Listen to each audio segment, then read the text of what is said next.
Então, boa noite, pessoal. Iniciando a nossa terceira aula do curso de Análise e Projeto Orientado a Objetos. Na aula de hoje, a gente vai ver um pouquinho de modelos de processo, né? Basicamente, a gente vai ver aqui alguns conceitos, né, que, que assim, abordam todo o desenvolvimento de um software, digamos assim, né? E é interessante para a gente se posicionar onde é que essa disciplina está, né? Ou seja, em diversas etapas do desenvolvimento de software, aonde é que nós estamos aqui, né? Os diagramas que a gente faz da UML, os projetos que a gente faz dos sistemas, eles se encaixam aonde no processo de desenvolvimento de software. Então, para a gente ter essa visão geral, aí a gente hoje vai ver o que é um modelo de processo e alguns modelos de processo que são famosos na literatura e também na prática. Então, o que é um modelo de processo, né? Um modelo de processo, ele é uma estrutura que organiza atividades para você fazer alguma coisa. Se essa alguma coisa que você está tentando fazer é um sistema, é um software, então essa estrutura em etapas, em atividades que você utiliza para desenvolver um software é chamado de modelo de processo de software. Então, nada mais é, né, do que, recapitulando, né, resumindo, um conjunto de etapas de atividades que você utiliza de forma organizada para você conseguir desenvolver um software. Basicamente isso que é um modelo de processo e um modelo de processo de software. Então, quais são os principais objetivos, né, do modelo de processo de software, né? Primeiro, padronizar o desenvolvimento, porque se você não tiver um conjunto de etapas bem definidas, por exemplo, para você dizer, peraí, eu começo por onde? Eu tenho que começar fazendo determinada atividade. E depois que eu terminar essa atividade, eu faço o quê? Eu faço uma outra atividade. E eu termino como? Eu termino assim. Se você não tem essa estrutura, esse norte, né? Você pode acabar complicando o desenvolvimento, né? Porque você não tem uma padronização e você pode enfrentar dificuldades no desenvolvimento de software. Além disso, né, você, com um modelo de processo bem definido, né, se está tudo organizado, se o seu desenvolvimento está organizado, a chance de você ter um software de maior qualidade, ela é maior, né? Até porque você está definindo ali etapas, atividades, o que fazer em cada atividade, quem faz cada atividade. Então, quando você tem essa organização, essa estrutura, consequentemente, a chance de você ter um software melhor, né, ela aumenta, né? Outra coisa também, né, que ela facilita o controle do projeto, principalmente para quem gerencia o projeto, né, para você saber em que pé está o projeto, o que é que eu já desenvolvi, o que é que eu vou desenvolver, se eu tenho um cronograma, quais são os prazos, se eu estou conseguindo cumprir os prazos, se eu vou cumprir os prazos futuros, então tudo isso, quando você estrutura, também facilita. E, obviamente, você reduz os riscos, porque se você está se planejando, por óbvio, né, você vai acabar diminuindo os riscos desse seu projeto de desenvolvimento de software dar errado. E quais são as principais etapas, né, de um processo, né, de desenvolvimento de software, né? Aqui são etapas gerais, né, digamos assim, que a grande maioria dos modelos de processo, e mesmo que a pessoa não use um modelo bem definido, etc., mas ela vai acabar passando por essas etapas, porque são etapas que elas são praticamente intrínsecas ao desenvolvimento do software, né?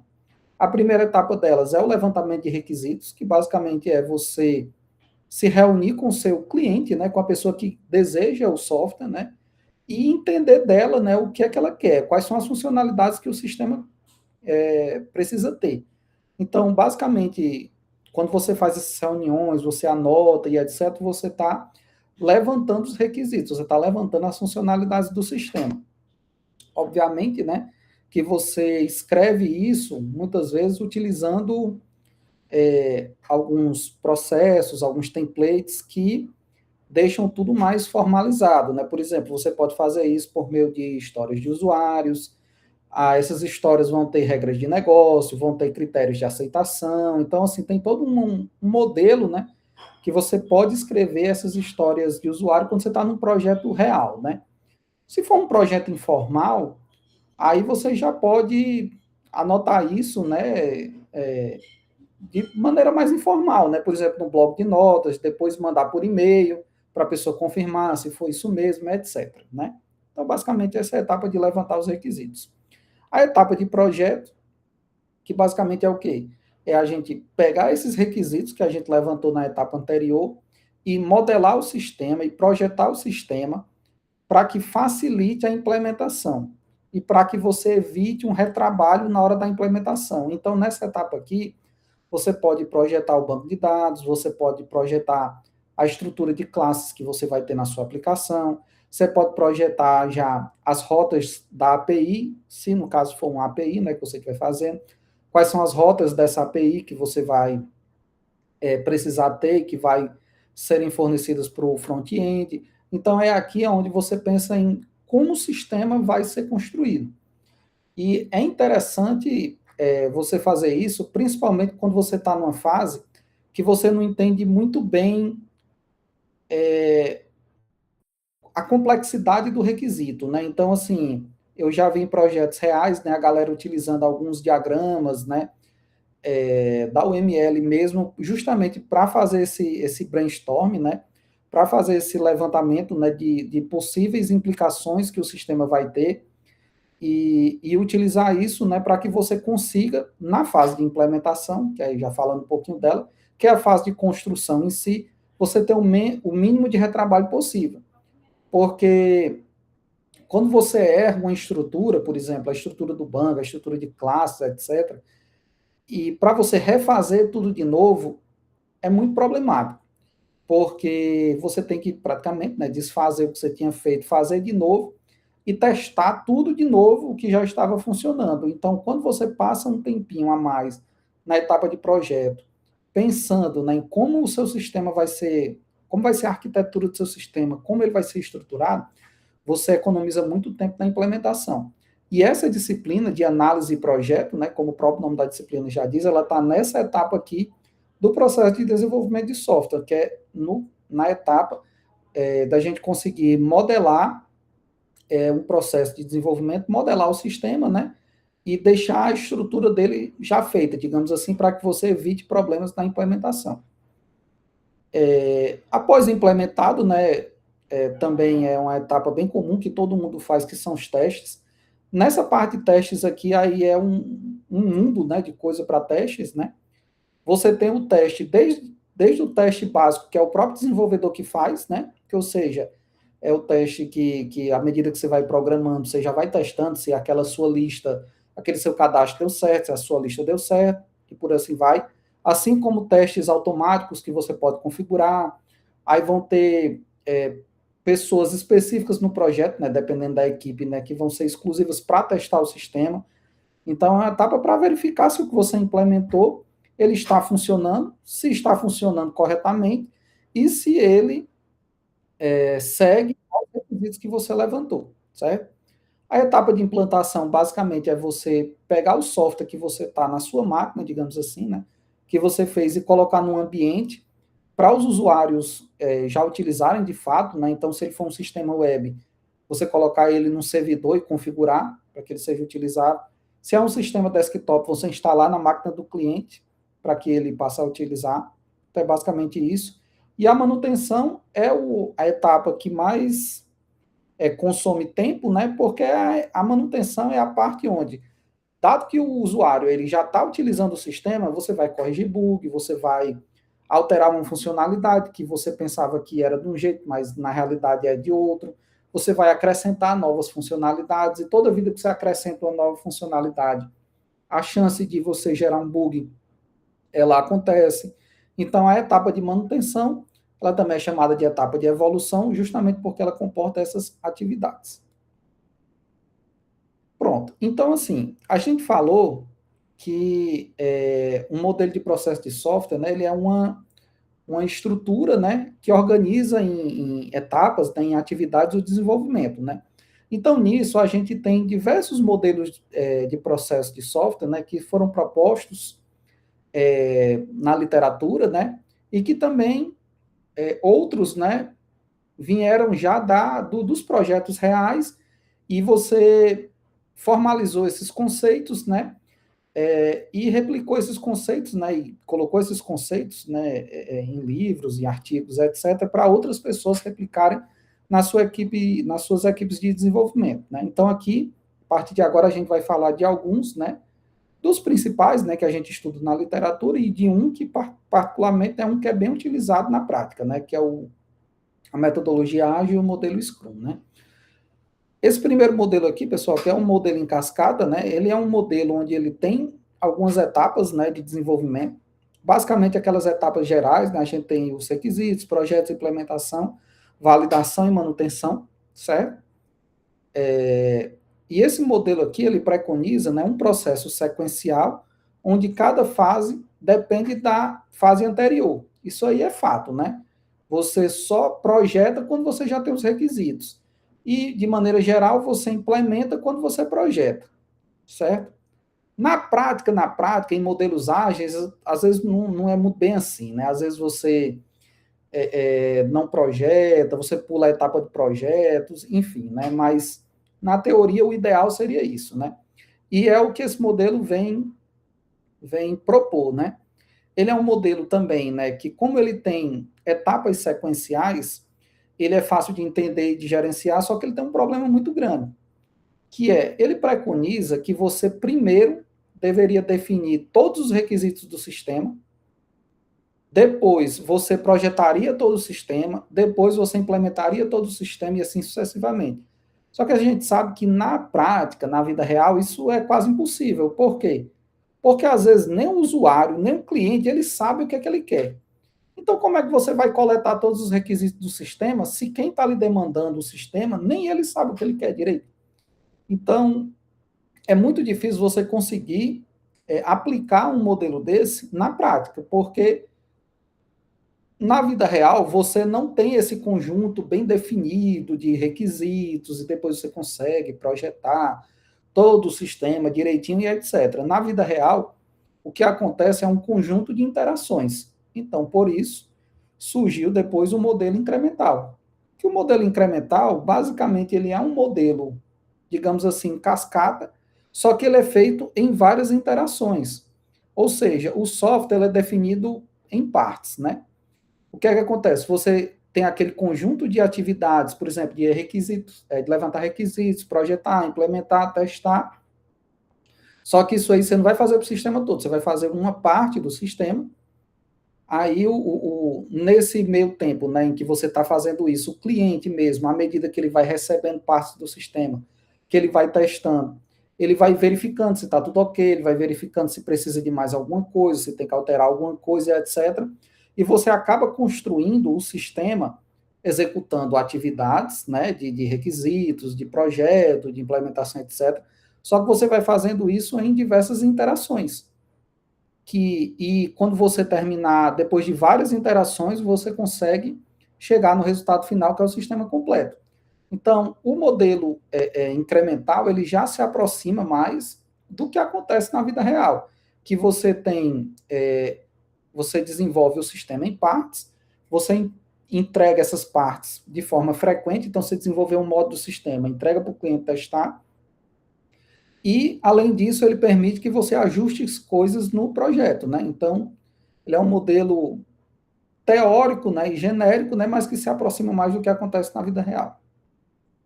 Agora, já partindo já para um modelo já que se usa na prática mesmo, que não é mais, que a gente não estuda mais como uma base teórica, digamos assim, né? A gente tem as metodologias ágeis, né? E principalmente o Scrum, né? Que ele, nessas metodologias ágeis, e principalmente no Scrum, você tem um desenvolvimento interativo e incremental, né? Pega conceitos do modelo anterior, você foca no cliente, foca em entregas rápidas e, como exemplo que é amplamente utilizado, né, esse aqui é uma coisa da engenharia de software que de fato ela é utilizado na prática mesmo, tá, pessoal? Você vai ver empresas implementando o Scrum, né, na vida real, digamos assim. Falando um pouquinho dele aqui, né, um resumo aqui do Scrum que a gente pode ver nessa imagem aqui, né.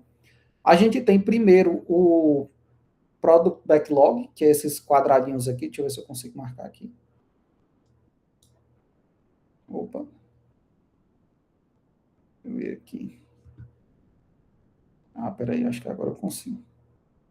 A gente tem o produto backlog, que é isso aqui, né? Que basicamente ele é um conjunto de requisitos do sistema. Normalmente o produto backlog ele pode ser, por exemplo, todos os requisitos de um módulo. Se for um sistema pequeno, ele pode ser até todos os requisitos do sistema. Se for um sistema maior, que é dividido em módulos, ele pode ser, por exemplo, todos os requisitos de módulo, mas basicamente ele é um conjunto de requisitos, tá? Ele é um conjunto de requisitos. Pronto. Desse conjunto de requisitos, você consegue, com a sua equipe, fazer todos esses requisitos de uma vez? Não. Então, você separa um conjunto de requisitos, né, um subconjunto de requisitos, que a gente chama de Sprint Backlog, que ele vai ser o quê? Vão ser os requisitos, as funcionalidades que você vai implementar agora. Então, digamos que eu estou começando o desenvolvimento agora, hoje, segunda-feira.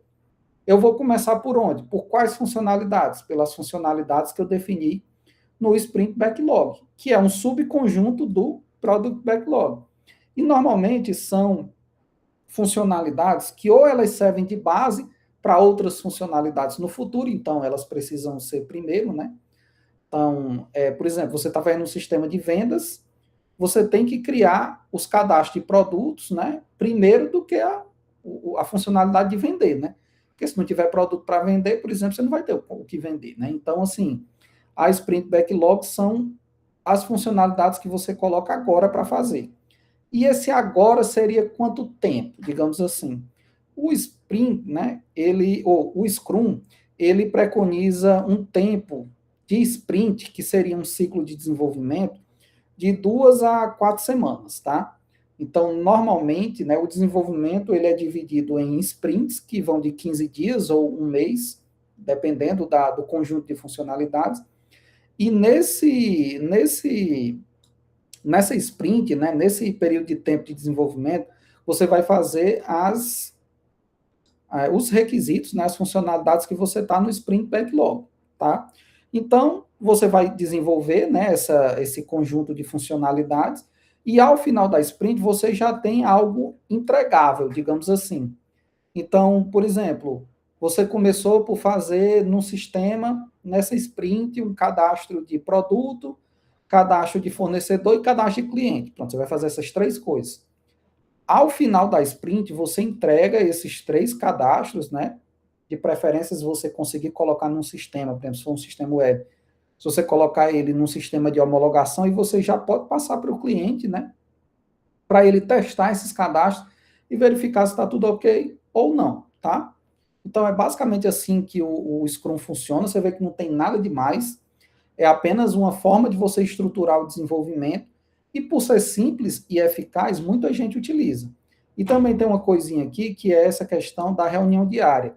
É comum pessoas que usam o Scrum, eles todo dia, né, no final do dia, ou às vezes no início da manhã, tem uma reunião diária com os desenvolvedores para verificarem se o desenvolvimento está ok ou se tem algum problema.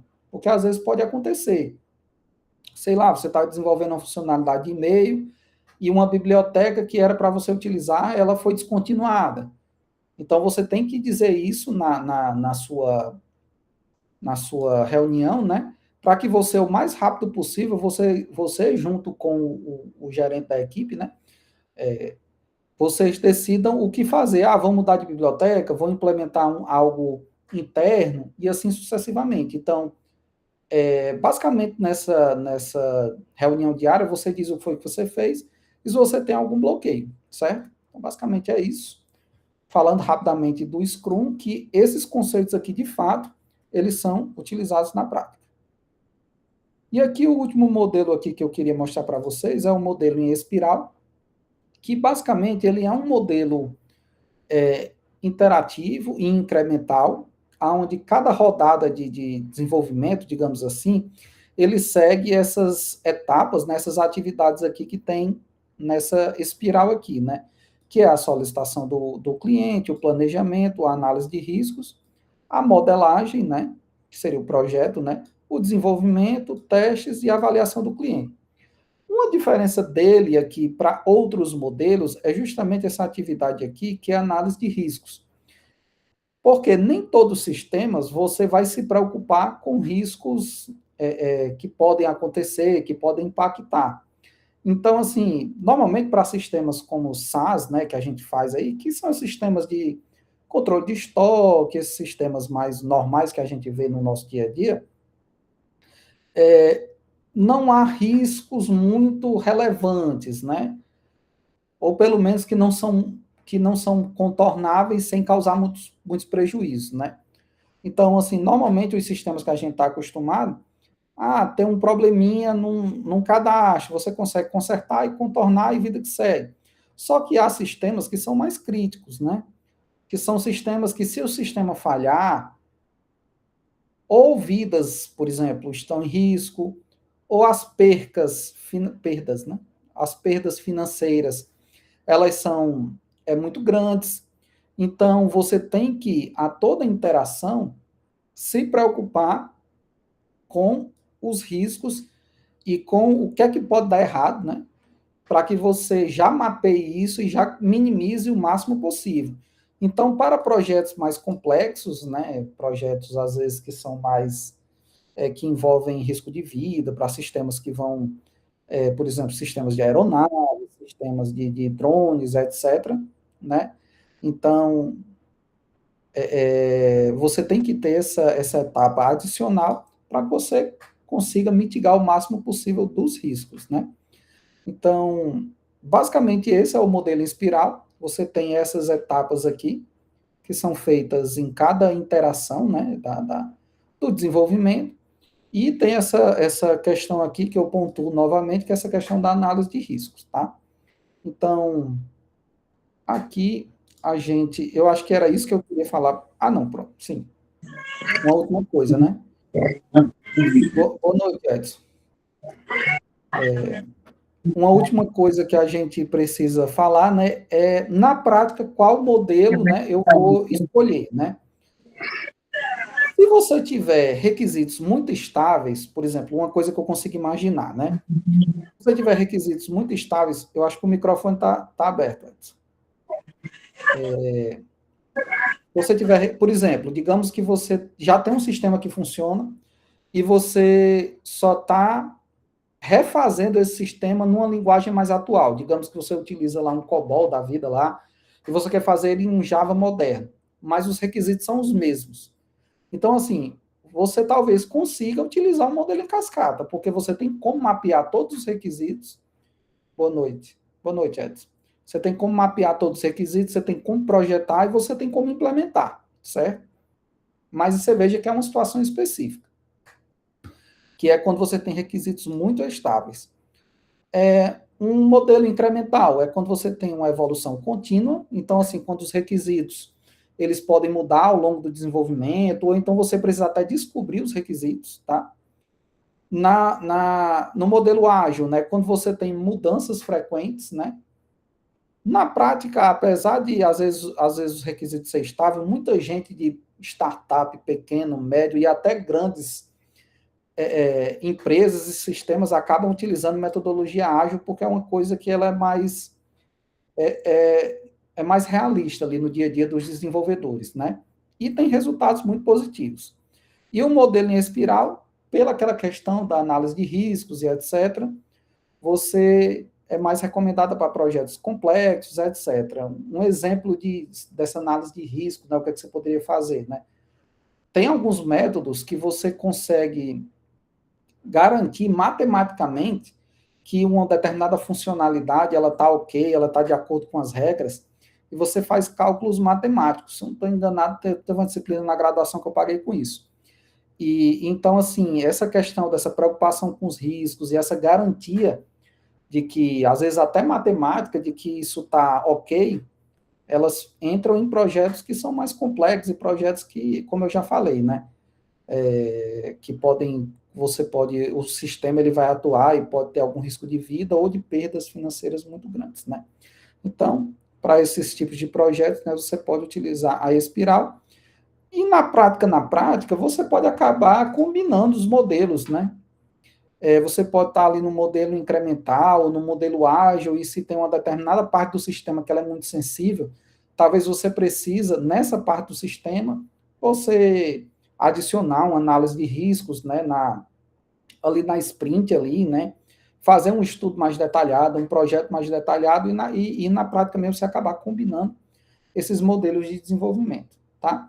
Então, basicamente, o que eu tinha para falar para vocês hoje era isso, tá?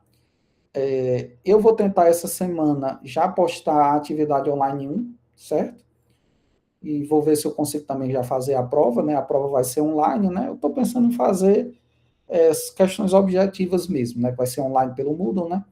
Então, mas pelo menos a atividade online eu vou tentar já postar e quando eu postar eu aviso a vocês, tá ok? Um abraço, vou parar a gravação aqui.